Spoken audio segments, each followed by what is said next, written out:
যাদের ফলি মাছ পরিষ্কার করতে কষ্ট হয় আপুরা বটি দিয়ে তারা আরেকটা ফলি মাছের মুখ দিয়ে এইভাবে মাছ পরিষ্কার করে নেবেন।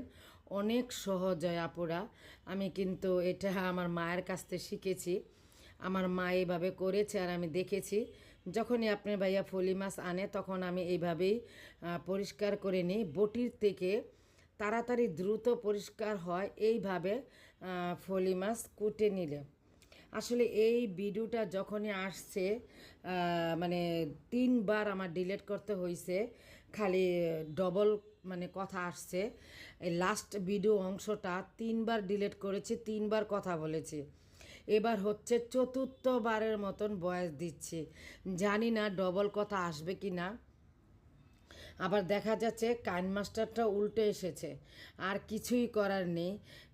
কী আর করব, এটা আজকে সকালের ফজর নামাজের মানে ভিডিও ছিল। আমি বারিন্দার যেতে খুব পছন্দ করি যেই কোনো সময়। আর সকালের বাতাসটা মানে সকালের বাতাসটা শরীরে নেওয়াটা শরীরের জন্য অনেক উপকার, সেই জন্য গিয়েছিলাম আর ভিডিও করলাম। জানি না আপুরা আমার ভিডিওটা লাস্টে কথা আসবে কি না, বা আসলেও ডবল হয় কি না। সবাই সুন্দরবনে ক্ষমা দৃষ্টিতে লাইক দিয়ে ফুল ওয়াচ করে দেখবেন। সবাই ভালো থাকবেন, সুস্থ থাকবেন। আসসালামু আলাইকুম। আল্লাহ।